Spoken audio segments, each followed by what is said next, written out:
Hey everybody, welcome to episode 6 of Midnight Snacks. My name is Alex and I am joined in my room in studio by my wickedly talented co-host Jerry. Here I am Jerry in color. And that intro, wickedly talented, should let you know what we are. Wait, you already know what we're doing because it says it in the name. We are recording today Wicked. We recently went to go see it together a few days ago, and some of us for the first time, others for the second time. It was my second time seeing it. That is correct. Which I'm gonna get into that. I actually I'm glad I did see it a second time. Jerry, what's up with you other than being in South Florida along with me? I am excited to talk about Wicked. This is 24 years in the making. I've been waiting anxiously for this movie as a fan of the musical and Wizard of Oz before that and Return to Oz before that. Muppets Wizard of Oz before that. I'm excited to revisit the world. Sweet. Yeah, Wicked has been in development for a really long time. And over the last few days, it's been Wicked Mania for me. I've kind of been watching a ton of YouTube videos that kind of go into like the history of what's been going on, like trying to get it to the screen. And I was one of those people that at one point, of course, I watched Glee a lot. So I kind of really wanted, I kind of was one of those people that wanted Leah Michele as Elphaba. And to be honest, like now, many, many years removed from that, and it's not because I'm one of those people that doesn't like Leah Michele. I will defend her. But I've just kind of moved on from it. And yeah, so I think let's talk about Wicked. What did you think? I loved it. I'm glad for a few things. Okay. I'm glad I watched it with a crowd that was not participating in it, like singing and stuff like that. I have heard horror stories online about people doing that, and like I can appreciate that. The sing-alongs are coming. I will be there when they come, but I wanted to hear them. I wanted to hear Ariana. I wanted to hear Cynthia. So I'm glad that wasn't my viewing experience. I didn't want others to drown them out. That said, I thought it was great. I thought it was joyful. I thought that it was beautiful to look at. I know there's been a lot of chatter online about like it looking like it's through sludge and stuff like that. I actually was expecting it to be worse. Yeah. I agree. I thought the same thing. Like, and I wasn't happy going into it, but maybe we saw it in Dolby.Maybe that it affected it the way, because I've seen some pictures online where it's like horrible. It really is like bad. But I was very impressed. It was not quite Technicolor, right? It was not like Judy's Wizard of Oz, but the colors were still beautiful. So overall, I think it was a lovely viewing experience. What did you think? Have you seen the musical? Have you seen like the source material? I have. Okay. I've seen Wicked twice. Okay. It was last time I saw it was over a decade ago. I think it was at least 10 years ago, probably 2014, 2013. And then I had seen it about maybe 2 years before that. Both times I saw it in Fort Lauderdale, and I really enjoyed it. I actually felt like I connected with the movie maybe more. Okay. And what I mean by that is like that's that's part of the format, right? Like, you know what I mean? Like with a play, you're just kind of experiencing what's going on. And I think unless you go home and you listen to the soundtrack and you really like dive into the music, you're not connecting to the same degree as you would on a film. And I felt like for the first time, I was like, oh yeah, I absolutely love Glinda. I absolutely love Elphaba. Like you finally kind of feel, at least for me, I finally kind of felt like these characters went from being, and they're not one-dimensional because they were always like what they represented was always really good. Yeah. But I think now the movie has made them like kind of fully formed as characters. I do get that. I don't know if I related more or less, but I will say, and I think we talked about this before, but there's theater acting and then there's movie acting, right? You lose a lot of the nuance in the performance in the theater, because you're really trying to get to that last person in the house, right? So I think where the film excels and gives you a little bit more and you feel like you're more connected to the characters is those close-ups, right? Is those moments where you are seeing their expressions as they sing the song. Whereas I think in theater, right, you're just trying to get the song out.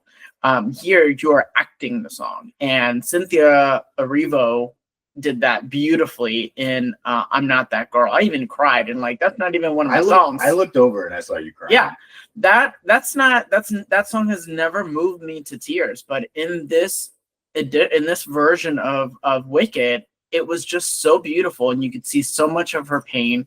You could see so much of what she had been through in her face. Because it's not a powerhouse song, right? She's got other powerhouse songs in the soundtrack, but I just thought that it was acted and sung so beautifully. So I do get what you're saying. And yeah, and to like continue from there, I absolutely love the film.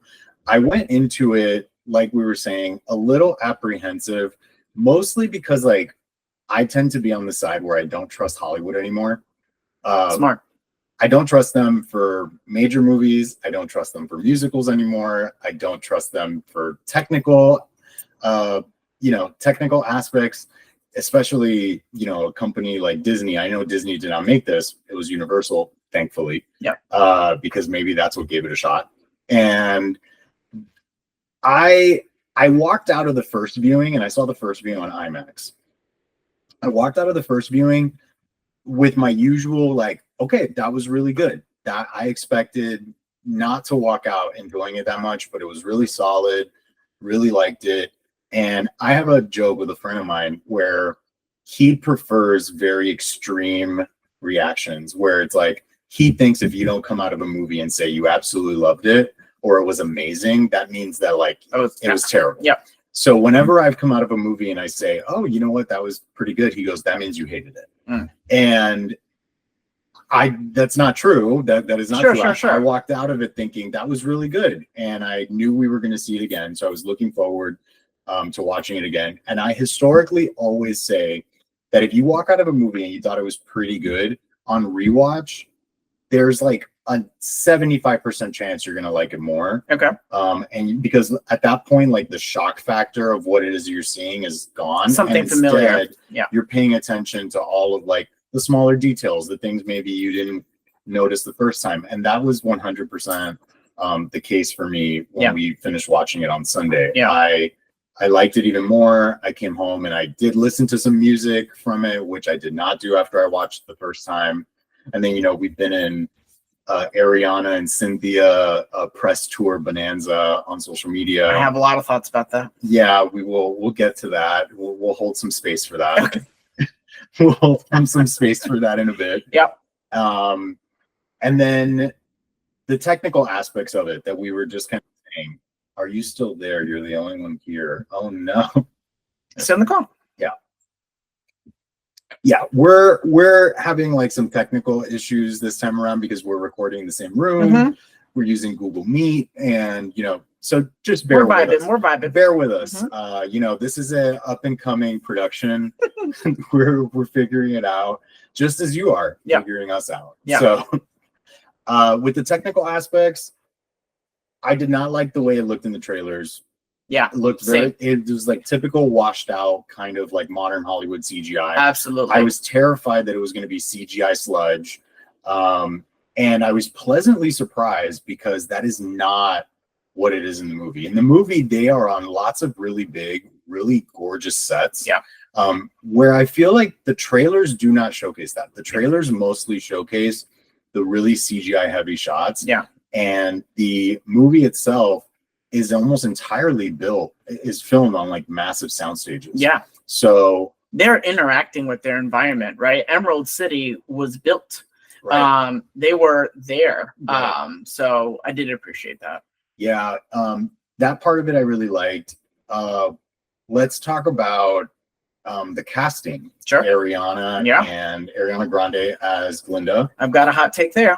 Okay, let's go with that one. Yeah, I honestly think that it was Ariana's movie. Yep. And I I hate to say that because it's historically been understood that it's Elphaba's story. Right. And that's not to knock Cynthia Erivo's performance, which was a performance, a commanding performance. But I think there were two things that made me think this. One, she is so funny, and her comedic timing is so good, and her taking Kristen Chenoweth's performance, which you could tell was imbued in her own, very much inspired, but also made it her own in very different ways. And I think we all kind of grew up with the Chenoweth Glinda, right? So we know that, right? We know what that is like. And so I don't think she copied it. She made it her own, but it was there and it was beautiful. So I think the standout for me, and maybe the bar was low in my mind for her, you know, right. I know her as a pop star. I didn't know that, you know, her Nickelodeon career. And her previous Broadway career. She starred in something. Yeah, but she did Hairspray live, and that was not, I would say, a standout. I mean, those live productions are special. But they're good. The Wiz was good. Mary J. Blige was good. I mean, there's some she just was. It was not her vibe. But that said, her as Glinda, such a beautiful, beautiful performance where you could tell that the warring parts of her were front and center, right? Like at the beginning where she's talking about the Wicked Witch, and you know the story now, and she knows the story, and she's going to tell you the story. You could tell that her reactions to the Munchkins celebrating this death was also impacting her in different ways. Yeah, that was a really good scene. Yeah. It's interesting because it's like there's a lot being conveyed in the face. Yeah. And like the emotions of the Munchkins at the beginning of the movie is like obviously and that big so statue, hateful, yeah. And the big statue and like her staring at it. These are all visuals that like you see in the play, but they don't get framed this way in the play. Right. So they don't have that like impact that like a film can have. Absolutely. And on Ariana,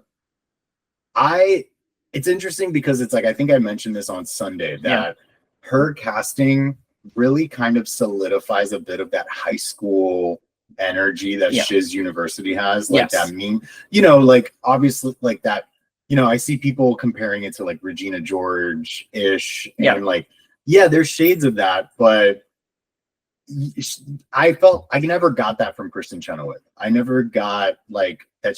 I never really thought of her as all that kind of mean. Okay. Like it was a little bit more like bubbly, whereas like Ariana's is also bubbly, but like it's in that Regina George-ish kind of way. Yeah.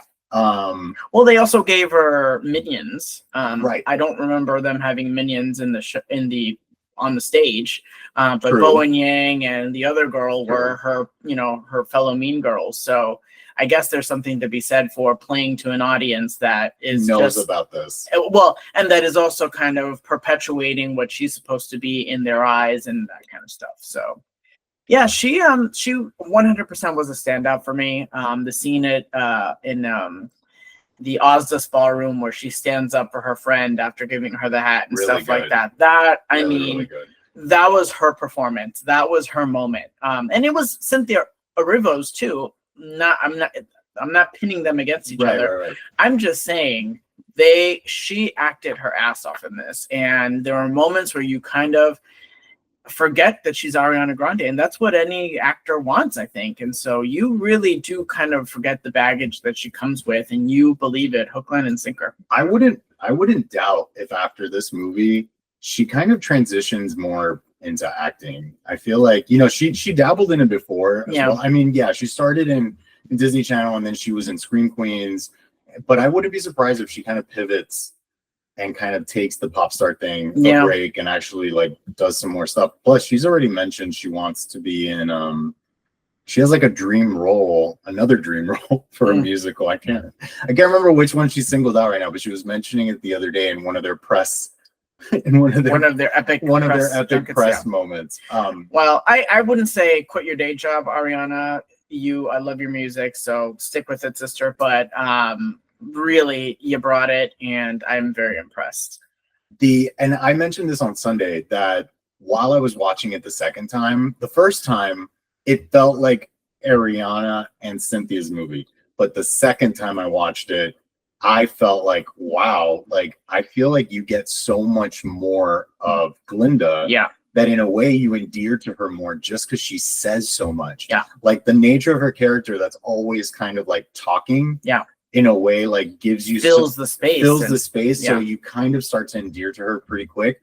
Whereas like, Elphaba's like the more tragic, quiet character, she's the one getting picked on. So she says a lot less because when she does speak, her words have so much power. Yeah. And that's how you endear to her. But like there's such a disparity in the amount of times that they each say dialogue. Yeah. I was thinking about that after you said that, and I'm now realizing that I think how this is going to shake out, because this was part one. I think we're getting part two. I think this was supposed to be Ariana's film. That makes sense. Bright, bubbly, school, fun, whereas I think the descent now will be Elphaba and how she kind of spirals into that preconceived role. Right. I think that's really where Cynthia Erivo's character as Elphaba is really going to command the attention and the screen time. If I was and we haven't even spoken about Cynthia too much, but I'm going to make this and then maybe we can move it into her. Sure. If I was like a director, and I always like whenever directors kind of have like visual and kind of like thematic kind of like twin scenes, so to speak, like the opposite side of it. Yeah. So if we started this movie with Glinda, then I feel like the obvious thing would be for the next movie to start with an Elphaba scene. You know what I mean? And I don't remember the play, so I don't remember what is the first scene that comes after the end of Act 2 with Defying Gravity. Even though technically she ended the movie, but then, I don't know. I just feel like that would be kind of cool if like we're seeing it from the other side. Yeah. Well, in the play, I mean, I don't know if I'm ruining it for anybody, but at the end, right, like Elphaba gets the last laugh. Right. So it would make sense to me, whereas the film starts with her being demonized with Glinda, and then at the end you get that, little hatch with Elphaba. Yeah, I love that ending. Yeah, that ending makes me really happy. So I'm excited to see. And then they're mentioning, I think, that part 2 they're gonna expand, they're gonna add more new songs. You said that, yeah. Yeah, the director was saying they expanded certain things. Maybe there's some stuff from the book that they like that they're putting back in, or maybe there was some original stuff for the original version of Wicked that ultimately got retooled into what it is. Yeah. So we'll see what that's like, but let's talk about Cynthia. Cynthia was fantastic. I think when the casting was first announced for Cynthia Erivo and Ariana Grande, I had not followed Cynthia Erivo's Broadway career, but I believe she did have one. Well, West End. I don't know if she's like a West. Yeah. Oh, right. Yeah. So she had like a theater career in the West End. Yeah. And I was kind of like underwhelmed with the casting choices at first, just because I think like I had built up an image in my mind of who could be these characters for so long that these were not the people I was expecting. Yeah. And I feel like that's the case a lot of times with casting announcements. Like you have some people that absolutely love it and some people that absolutely hate it. Look, I come from the DC world. Like I'm the pain. I know the pain of like people, getting upset at casting announcements. And I mean, I do it myself. I'm upset for various reasons in that world right now. Yeah. But I will say this. I loved Cynthia Erivo before she got cast because, I don't know if anybody's watched Harriet. I have. It's fantastic. Yes. Harriet is a fantastic movie. Yes. I went to go see that in theaters and I absolutely loved it. I thought she was fantastic in it. So that part of it was making me excited for it. Yeah. I think she stole, I don't want to say she stole every scene, but she embodied the emotional core, I think, of Elphaba, right? Yeah. Like, and, there was a moment where I think I was a little bit apprehensive of the fact that like they eventually cast someone of color as Elphaba because it felt a little on the nose with like the commentary that happens but I will say this. I would say the first time it didn't move the needle for me, but then on the second time I was kind of like, You know what? I actually like that they did that because I feel like it sells like what's going on in the story even more. Yeah. You know what I mean? Because we can apply the real world element to the way people are so prejudiced as well, that it adds another layer to all the different kind of like social commentary that's happening. Absolutely. Whereas like the play is talking about the social commentary, but because both actresses, are white, they do not, it doesn't sell it in the same way. Like, at your core that what the play is like kind of detailing all the characters feel about Elphaba is wrong. Right. But it takes on a different level when you're able to really kind of apply kind of like the nastiness of real world social politics. Right. Cynthia was great. I did not think that she had amazing chemistry with Ariana. Yes. Vocally, so good. Acting wise, so good. Yeah. I will say, I'm neither here nor there on her being a person of color. I just love her. I think that I agree with you. I think that it does add an extra layer. What I took away from her performance is really just how breakable she was at any point before we get to Defying Gravity, right? Like, I would say in this first part and even in the play, Glinda is the stronger character. Even though maybe behind the scenes she's not, right? Maybe she's riddled with her own kind of insecurities and it's a facade. But I would say on the surface, she is the stronger character and Elphaba is not. And obviously that kind of flips. But at all points in this movie, I was just waiting for the bottom to fall out for her, right? Like, she just was so emotionally raw that I just kept waiting for something to happen that would hurt her. And obviously I know what that is. I know what the hurt is going to be. I know that it's at school. I know that it's eventually Fiero. I know that it's eventually her meeting the wizard, all of that. But that is all imbued in her performance. I can't explain it. No, I know what you mean. It's there. She's teetering. She's just barely holding on the whole time. And that's another thing. Like, I feel like when you watch the Broadway show, I don't know if Elphaba feels that vulnerable and kind of breakable. That word that she can break at any moment. I don't know if you feel that. And I think it's just the nature of like theater, the nature of like the play and the bombast nature of it, and just like all the different actresses, like it never goes to and again, it's kind of like the framing of the face, seeing like the character internalizing what's going on around them.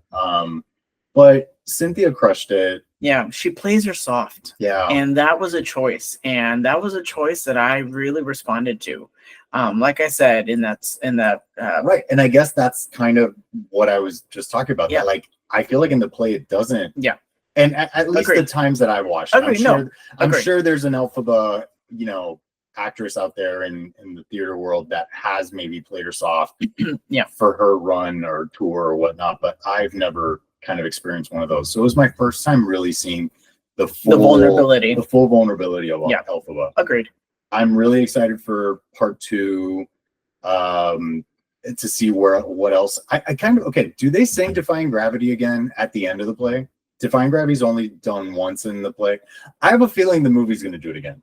Yeah, I hope so, because I have a lot of thoughts about Defying Gravity. Well, go for it. Well, you told me this, but I want you to tell everybody else. I will say 2 things. One, I'm so thankful that the majority of the movie and the majority of the music stayed true to the source material. I think when you have a fan base that is so rabid and knows the music by heart so much, it would have been a mistake to tweak those songs in any way. They made it their own, right? All of the singers brought their own personality to it, but I think at the end of the day, the songs can play in conjunction with the original soundtrack, and it works. Right. My problem with Defying Gravity is that it is broken up by action.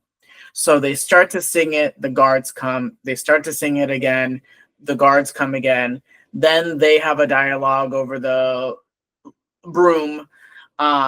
She sings again, then she's falling down the building, She's seeing her reflection. The little girl's there. So it just kind of breaks up the action, or the action breaks up the emotional thrust of the song until she gets to the last, that last big moment in the sky. So I wish they wouldn't have done that. I wish they would have just sung the song. I think it would have been much more impactful if they would have just let the song do the heavy lifting there. Because we know all of that, right? We know the baggage that she's carrying. We know that this is a rupture of their friendship. We know what this means for their life path. Like, just sing the song. So I was a little bit disappointed with it being broken up like that. And I do understand that, because I think, you're used to hearing the song one way, and you want the full kind of seamless music of it. But I love the action, because it like really makes it a movie. Yeah. You know what I mean? Like, to see, the camera following her and down, and just adding another layer to it that really makes it cinematic, as opposed to just like the song. But I understand the point. Like, I think if you could find a way to have both, that would have been great. I'm guessing John Chu couldn't. Yeah. I'm guessing he couldn't. Well, but I mean, like, the song already has so much in it, right? Like, if you strip everything else away, if you strip the plot away and you just sing that song in and of itself is already very powerful. Right. And it's the rupture of the friendship. It's so much that goes into that song that's already imbued in the words there. And so I guess what I'm saying is that it didn't need all of that for the emotional thrust. The song is the emotional thrust. And I lived in Chicago for many years. I just keep thinking, like, Sidetrack. Like, how is Sidetrack, this gay bar, gonna play that? Right? They'll just do a hard cut. It's just gonna. They'll just do a hard cut of it. It's not. It'll be hard. It'll be hard. So I'm a little disappointed in that, especially because it's such an important song. It's the biggest song. It's the biggest song. Yeah. It's the biggest song. You want to go out on a high note, and again, that's not to say that vocally it wasn't a powerhouse, and it was perfect. I just think the way it was shot was a little disappointing. Yeah, it's one of those things where, unfortunately, I think that's like a casualty of the medium, where it's like you can either try to make something really visually interesting for the sake of the movie, because this is your one chance to do it. You know what I mean? Yeah. So it adds like a lot of movement to what happens to Elphaba and Define Gravity. But there's organic ways to do that. To you, it's not necessary. Right. But I like the action that was thrust into it. For example, if they would have given me what you wanted, I wouldn't have minded. Yeah.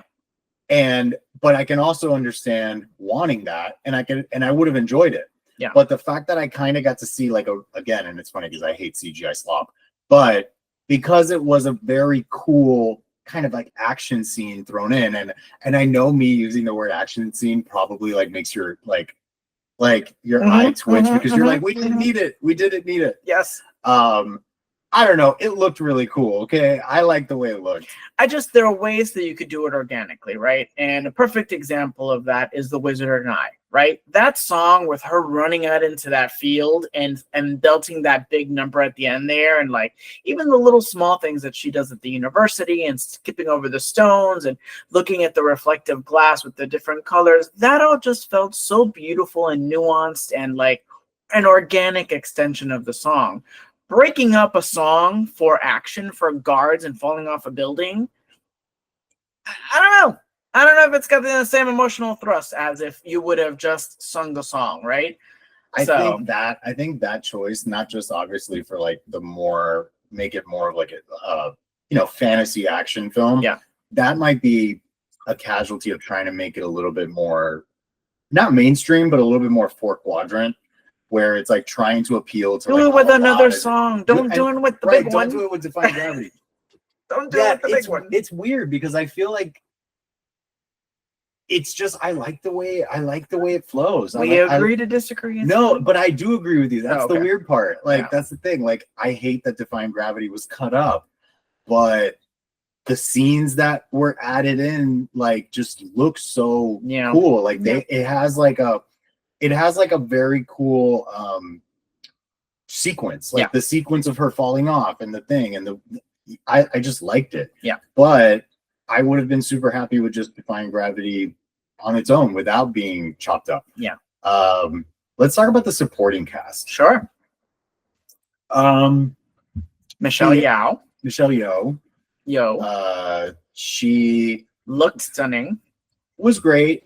I felt like she was just playing herself. You also thought that there were some subplot with her that I think is not really there. Well, that was at the end, though. That was at the end. And I mean, she does act very different than Madame Marvel in the play. Yeah. And I think I was reading online that the reason Michelle Yeoh's character was played the way it was is because they created another character that took over Madame Marvel kind of energy. Which was the other lady. The welcome to Shiz University employee. Yeah. I'm sure she has a name. I apologize to the character and the actress. I don't remember it being said. But yeah, she was fantastic. I've seen people online mentioning they wish it would have been a better singer. I don't think it's necessary. Not for that role and for the kinds of songs that she has. Listen, if Frank Sinatra could make a whole career out of speak singing songs, Michelle could do her little speak singing and it was perfect. So we still got her, and that's worth more than the 4 sentences that she does in song. I know you are all about Jonathan Bailey. I mean, Piero. Who isn't? Yeah. Beautiful. And you put blue contacts on that man and like, forget it. He's irresistible. I thought he was fine. Okay. I thought he was fine. His role does get bigger, right? Like, he is the 3rd main actor in the second part of the film. So we will be seeing a lot more of him. He just plays this kind of like playboy kind of guy. So there's not a lot of depth to him, but we will be seeing probably. And so, full disclosure, I come into this movie not having, kind of like an internet crush on Jonathan Bailey. Like, I've never seen him in anything. I don't follow, thirst trappy photos that people may post. So I don't. This is starting to feel like an attack, but that's fine. No, it's a common practice on the internet. You are not alone in any of this. I'm the only one in this room. Well, yes, but I guess so therefore I'm not viewing his performance through that lens either. Yeah. Where I think a lot of, what I see on social media is a lot of people that were already expecting to like it because they're already fans of him. Yeah. I kind of want to see a little bit more of the chemistry between him and Elphaba. I don't feel like I got it. Not even in the forest?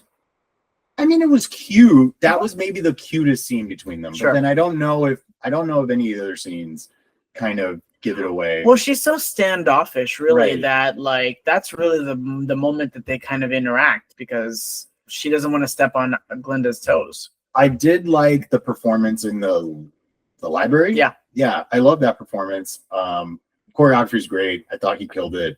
I'm excited to see where it goes in part 2 since I know his role is gonna get bigger in that one. Absolutely, yeah.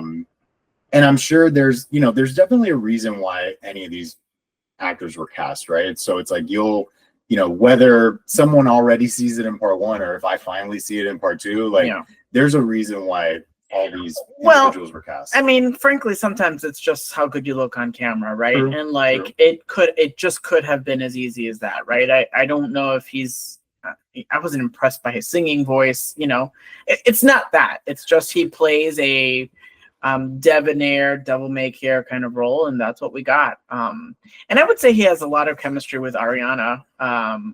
Before the scene in the forest when they saved the little tiger. And again, it's probably because they share so many scenes together, and they are dating at one point, whereas him and Elphaba were not. Right.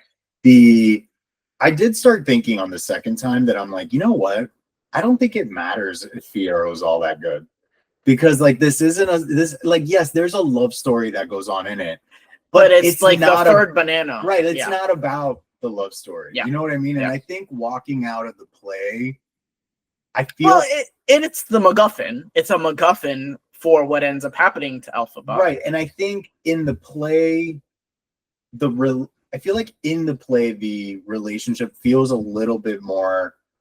I don't want to say necessary is not the right word because it is necessary, but I think it feels more like it's happening in tandem with the important storyline happening with Glinda and Elphaba. That's just at least how I remember. No, I get from that. Over a I decade get ago. that. I get that. But I think here the impression you get from Glinda and Elphaba's story, they are center stage in it so much that after I left the second viewing, I'm like, you know what? Who cares about Fiyero? Yeah. Like, great. If Elphaba ends up with him and they're happy, awesome. Like, he's doing a fine job. Yeah.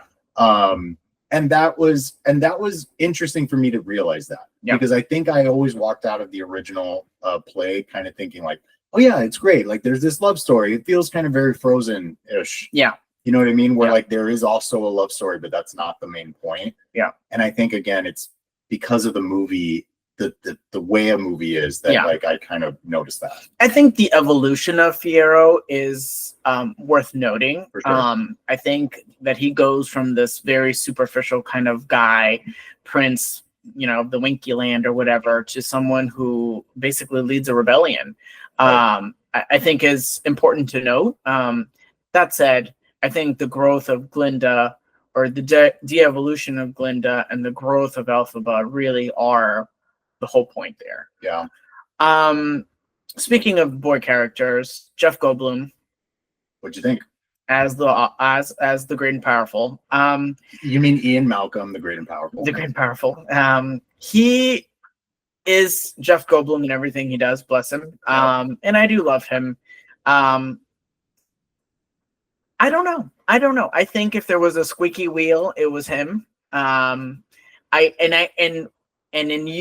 our conversation after the movie, we were like, oh, is there something more to Madame Morrible? Is she more dastardly? Is there something? Right. And I think you're picking up on that because there is nothing dastardly about him in this movie, as Oz, right? The whole point of the play is a commentary on how powerful men gaslight women who are powerful because they are not powerful. Like, that's the whole real point of The Wizard.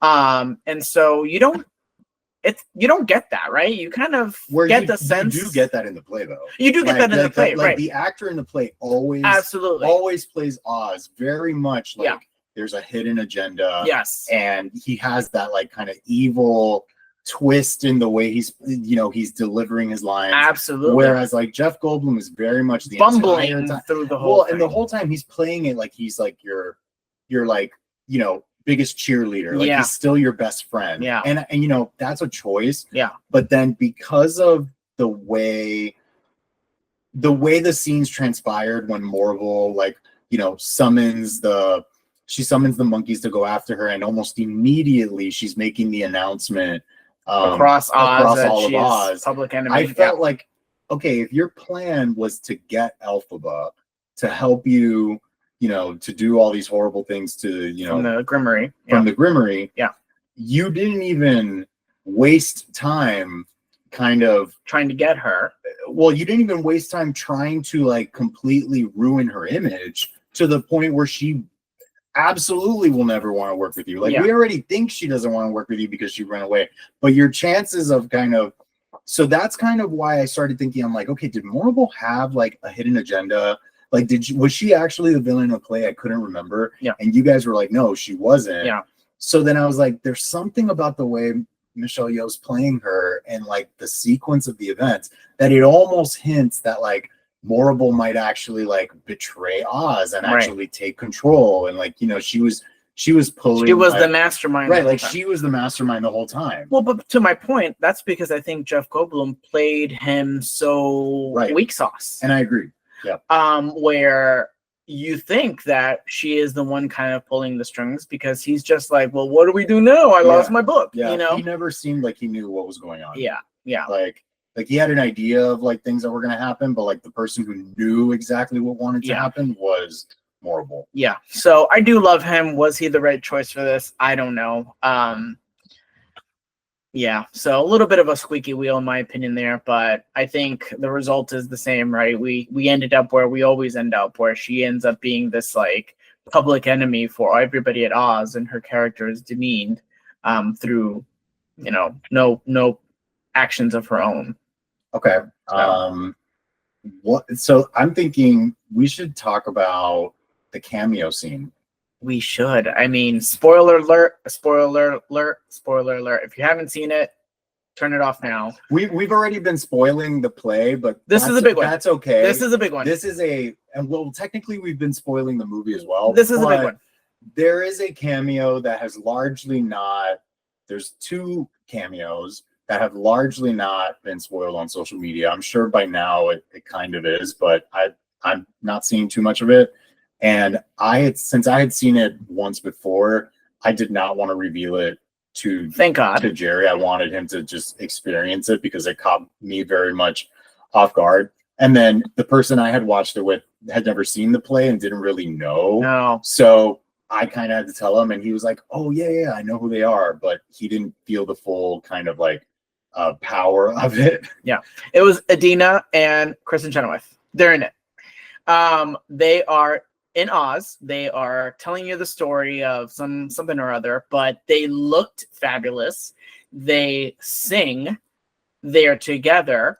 And what my favorite part of it was that they did kind of like a little bit of their the routines from the play. They did it to each other in the play in the movie. So for fans of the original cast, it was a clutch of pearls moment.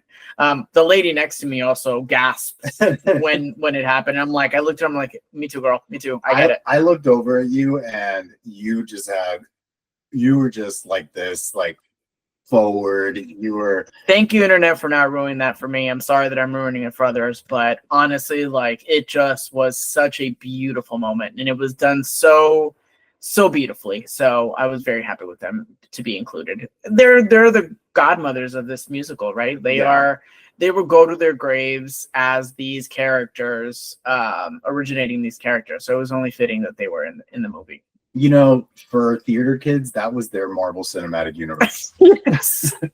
For theater kids, absolutely, that was their moment. Absolutely. That was a really nice moment. So yeah, it was awesome, and I liked that they, Kristen Chenoweth was also doing some of her Glinda-isms. Yes, and obviously Idina did the yell moment. So that was great.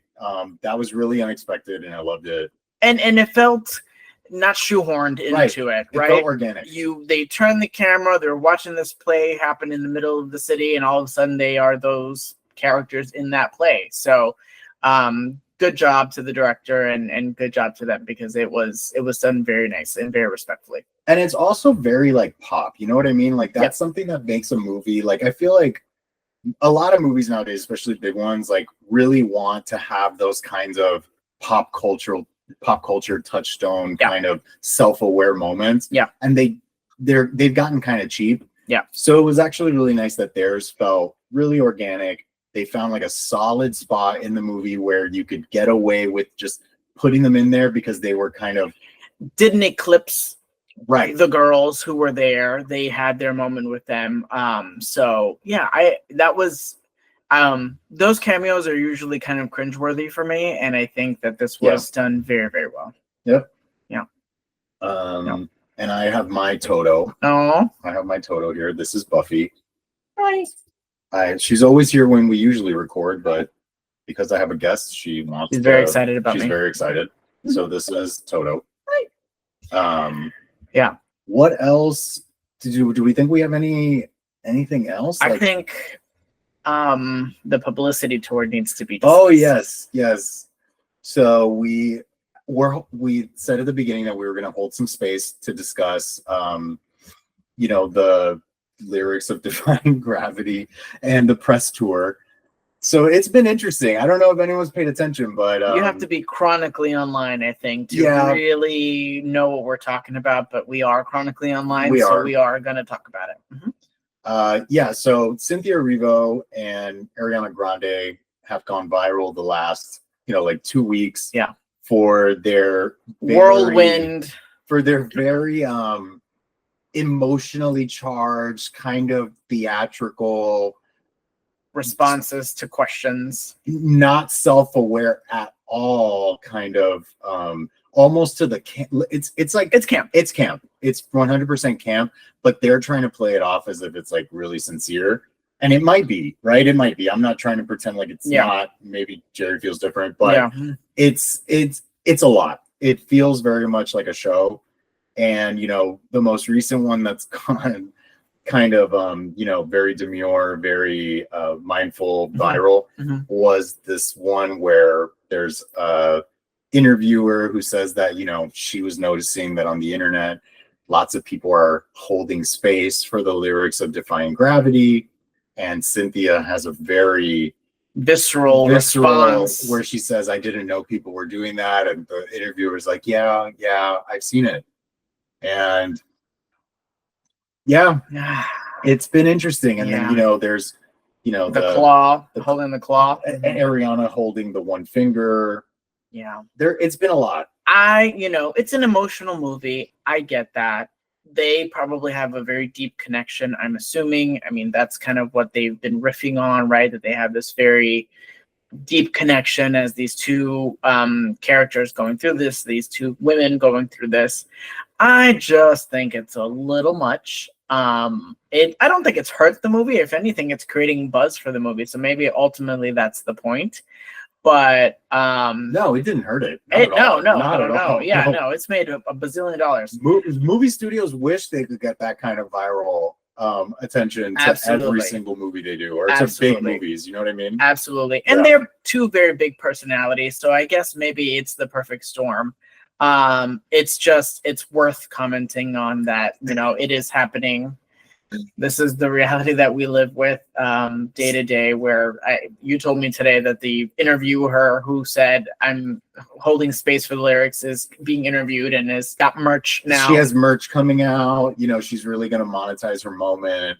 She says she's just running with it and having fun with it, which is great. You know what I mean? Like, don't internalize the jokes. It's the internet. It's nonsense. It's complete nonsense. I do not co-sign this. And you know who Ariana and Cynthia are giving a run for their money with this press tour? The reigning queen of kooky press tours, Lady Gaga. Oh yeah. The 100 people in the room, and the ghost of Patrizia from House of Gucci, and the way she channeled Harley and she felt like she was her. Like it's been a lot. Yeah, I need to be off the internet for a while after this. I think I don't need to follow it this closely.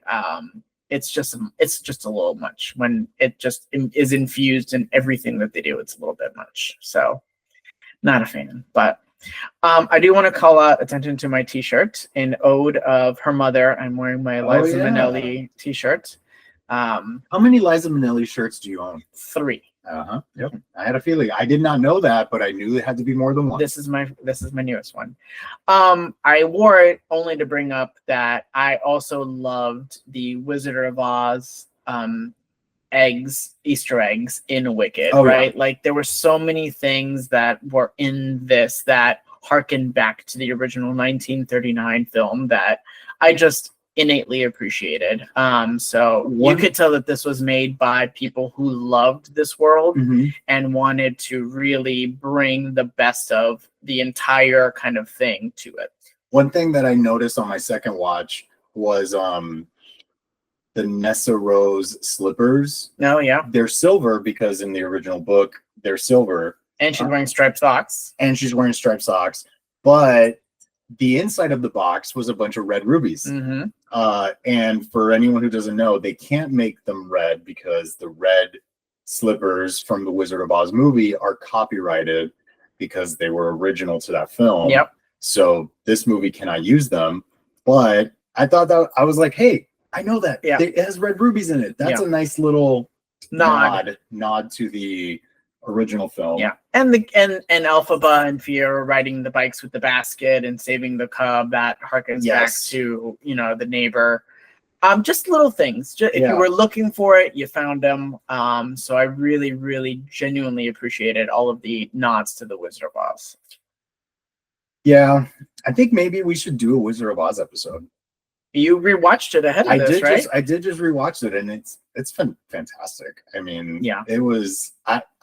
One thing I was thinking about, I'm just like, I cannot believe this was made in 1939. Like, it's just so good. Like, it's hard for my mind to really wrap itself around the fact that something that kind of innovative and like colorful, and the sets and just like everything was just really impressive for Yeah, 1939. I think even for the studio system of 1939, I think it was a standout for Right. them, right? It was a big deal. It was a perfect amalgamation of like a strong studio. I mean, a powerhouse vocalist in Judy Garland at 17 years old. Some very veteran actors backing her up, and then creating something from a really like a 40-year-old book at that point. Right. So they did take some creative license with the source material, but man, it is an amazing film, and I think it's a benchmark in a lot of what has followed, including Wicked. Yeah, it's awesome. I really enjoyed rewatching it. I saw it after I watched Wicked last week, and I mean, I used to burn that VHS out as a kid. Yeah. But yeah, do we have I think we're good on Wicked. I think we're good on Wicked. Go watch it. It's amazing. You will not be disappointed. If you feel a particular way about Ariana, like friends of mine do, go see it. If you feel a particular way about the Source soundtrack and you think it's not going to hold up, it holds up. Go watch it. If you think that you are not going to sing, go watch it when it's the sing-alongs, because I will be there and that's the place to do it. Don't go ruin somebody else's viewing. Go to the sing-alongs. So, and I will post an update of which theater he's at. Okay. You can go sing with well, him. no. Nobody needs to hear me sing out loud, believe me. But just don't ruin it for other people. Yeah, I second all that. Definitely go check out Wicked.